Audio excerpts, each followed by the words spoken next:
कहानी की शुरुआत होती है कैलिफोर्निया के पहाड़ों से, जहाँ एक जवान लड़की आराम से गाड़ी चला रही थी कि तभी अचानक छोटे छोटे पत्थर ऊपर से गिरने लगे और उसकी कार की विंडशील्ड टूट गई। कुछ ही पल बाद पहाड़ खिसकने लगा। भारी मात्रा में पत्थर और मिट्टी कार से टकराए और उसे सड़क के किनारे से नीचे धकेल दिया। फिर उसकी कार पहाड़ी से लुढ़कने लगी और कई बार पलटी खाती हुई नीचे गिरती गई। वो एक और किनारे से नीचे गिरने ही वाली थी, लेकिन किस्मत से वो कुछ पत्थरों में अटक गई। बाहर झांक कर देखने पर उसे पता चला कि कार सिर्फ कुछ पत्थरों के सहारे हवा में लटकी हुई थी। इसी दौरान लॉस एंजलिस फायर डिपार्टमेंट का एक पायलट रे अपनी टीम के साथ लड़की को ढूंढने में लगा हुआ था। साथ ही एक रिपोर्टर उनके काम करने के तरीके का इंटरव्यू ले रही थी। फिर जैसे ही उन्होंने कार को देखा, उन्होंने लड़की को फोन करके शांत रहने को कहा, लेकिन कार में हल्की सी हलचल होते ही लड़की डर कर चीख पड़ी। फिर रे ने बहुत सावधानी से हेलीकॉप्टर को नीचे उतारा और उसे एक तंग जगह से निकालने के लिए हेलीकॉप्टर को झुका दिया। उसके बाद एक रेस्क्यूअर रस्सी के सहारे नीचे उतरा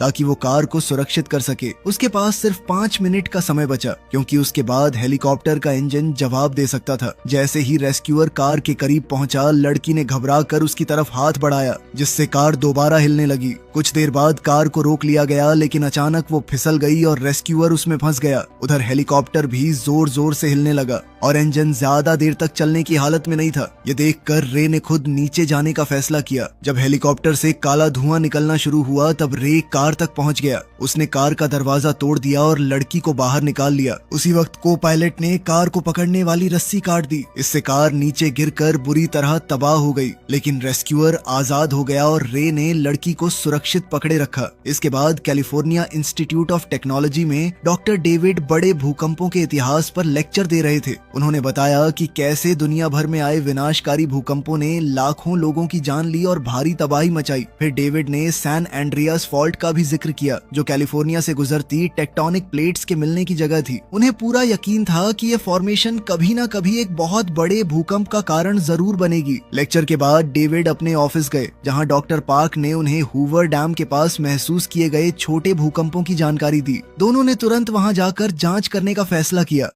बाद में जब रे घर पहुंचा, उसकी बेटी टीना ने उसे फोन किया और कुछ सामान मांगा जो वो उसके घर पर छोड़ गई थी और कॉलेज ले जाना चाहती थी। लेकिन बात करते करते रे ने अचानक फोन काट दिया, क्योंकि उसने मेल में आए डाइवोर्स पेपर्स देख लिए थे। यह देखकर वो अंदर से टूट सा गया। इसके बाद रे टीना के कमरे में उसका सामान लेने गया। वहाँ उसे कुछ पुरानी तस्वीरें मिली, जिसमें उसकी एक मर चुकी बेटी की तस्वीर भी थी। वहीं दूसरी तरफ नेवाडा के हूवर डैम पर डॉक्टर पार्क और डॉक्टर डेविड अपने नए डिवाइस की मदद से भूकंप की गतिविधियों को नापने लगे। तभी अचानक उन्होंने देखा कि डिवाइस की रीडिंग्स एकदम तेजी से बढ़ गईं। कुछ ही पल बाद वहां जोर का भूकंप आ गया। उसी पल डैम के ऊपर डॉक्टर डेविड लोगों को भागने की चेतावनी देने के लिए दौड़ पड़े, लेकिन डॉक्टर पार्क अभी भी अंदर ही रह गए। जब डैम टूटना शुरू हुआ और चारों तरफ पत्थर गिरने लगे, तब पार्क सीढ़ियों से बाहर निकलने की कोशिश करने लगे। बाकी लोग भी घबरा कर इधर उधर भाग रहे थे। जल्द ही डैम की दीवारें टूटने लगी और पानी पूरे बहाव से आगे बढ़ने लगा, जिससे और भी ज्यादा तबाही मचने लगी। फिर पार्क तेज दौड़ते हुए बाहर निकलने में कामयाब हो गए, लेकिन तभी उनकी नजर एक जख्मी लड़की पर पड़ी, जिसके पैर में चोट आई हुई थी। उन्होंने तुरंत उसे उठाया और भागने लगे। वहीं उनके पीछे जमीन लगातार धंसती चली गई, लेकिन अचानक पार्क का पैर फिसल गया और गिरने से पहले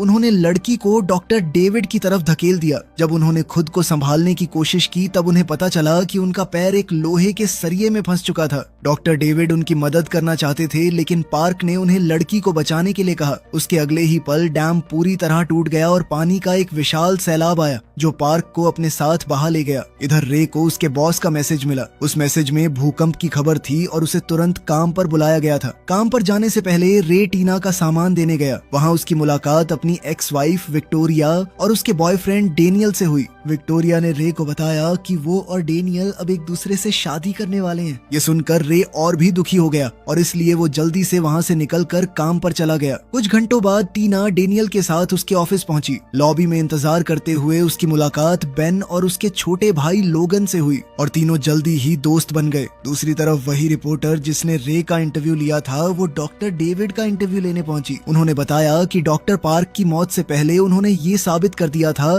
कि उनका नया डिवाइस भूकंप की पहले से भविष्यवाणी कर सकता था। तभी डॉक्टर डेविड के स्टूडेंट्स वहां दौड़ते हुए आए। उनके पास सैन एंड्रियास फॉल्ट के आसपास बढ़ रही भूकंप की गतिविधियों की बुरी खबर थी। इस जानकारी का इस्तेमाल करते हुए डॉक्टर डेविड ने कुछ हिसाब लगाए और नक्शे पर सैन एंड्रियास फॉल्ट और हूवर डैम की जगह पर निशान लगाया। गहरी जांच के बाद उन्होंने एक खौफनाक नतीजा निकाला। पूरा सैन फ्रांसिस्को शहर अब बहुत बड़े खतरे में है। उधर डाउनटाउन लॉस एंजलिस में विक्टोरिया डेनियल की बहन के साथ लंच करने बैठी। तभी विक्टोरिया को रे का फोन आया। रे ने अपने पहले वाले व्यवहार के लिए माफी मांगी, लेकिन उसी वक्त रेस्टोरेंट की टेबल्स कांपने लगी। कुछ ही पलों में पूरी इमारत जोर जोर से हिलने लगी। भूकंप अब आ चुका था। उधर हेलीकॉप्टर में बैठे रे ने खिड़की से बाहर देखा तो उसे फ्लाईओवर टूटकर नीचे गिरते हुए दिखे। उसने तुरंत विक्टोरिया से पूछा कि तुम कहाँ पर हो। फिर रे ने उससे इमारत की छत पर पहुँचने को कहा और भरोसा दिलाया कि वो कुछ ही मिनट में उसे लेने आ जाएगा। वहीं डॉक्टर डेविड के ऑफिस में सब लोग जल्दी से टेबल्स के नीचे छुप गए। उनके डिवाइस ने दिखाया कि ये वाला भूकंप पहले वाले से 100 गुना ज्यादा ताकतवर है।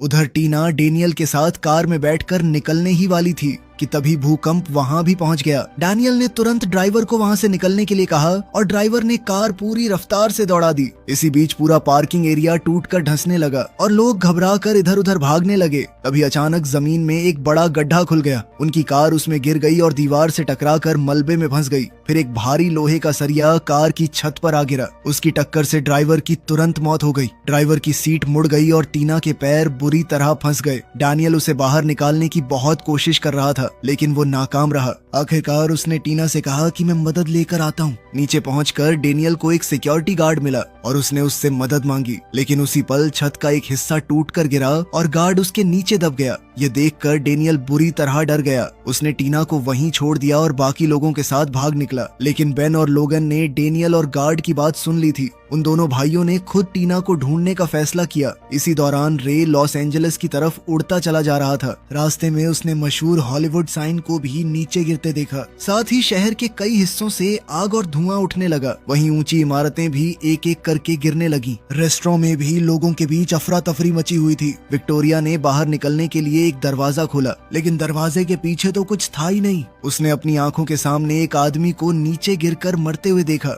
उसी पल रेस्टोरेंट का ओवन भी अचानक से फट गया और शेफ आग की लपटों से घिर गया। विक्टोरिया ने सबको कहा कि उन्हें छत पर पहुंचना होगा। उसे इमरजेंसी स्टेयर्स मिल गईं और वो तेजी से ऊपर भागने लगी, लेकिन बाकी लोग बचने के लिए नीचे की तरफ भाग रहे थे। छत पर पहुंचते ही जमीन टूटने लगी और विक्टोरिया मलबे के साथ नीचे गिर गई। वो आसपास के कंक्रीट से टकराती हुई एक नीचे वाली मंजिल तक जा गिरी। वो घायल थी, थोड़े चक्कर भी आ रहे थे, मगर हार मानने के बजाय विक्टोरिया मलबे के ढेर पर चढ़ने लगी। आखिरकार रे ने उसे देख लिया। जब रे हेलीकॉप्टर को और पास लाने की कोशिश कर रहा था, तभी एक और धमाका हुआ और छत पर आग लग गई। विक्टोरिया तुरंत आग से दूर भागी और रे ने हेलीकॉप्टर को हवा में स्टेबल रखते हुए एक रेस्क्यू बास्केट वाली रस्सी नीचे छोड़ दी। विक्टोरिया दौड़ते हुए रास्ते में बने गड्ढों से बची और आखिरी पल में छलांग लगाकर बास्केट को पकड़ लिया। उसी वक्त पास की एक और बिल्डिंग गिर गई और उसके साथ ये बिल्डिंग भी टूटने लगी। रे ने तुरंत उसे ऊपर खींच लिया और कॉकपिट में लौटकर हेलीकॉप्टर का कंट्रोल संभाला, क्योंकि एक और इमारत के गिरने की वजह से हेलीकॉप्टर तेज घूमने लगा।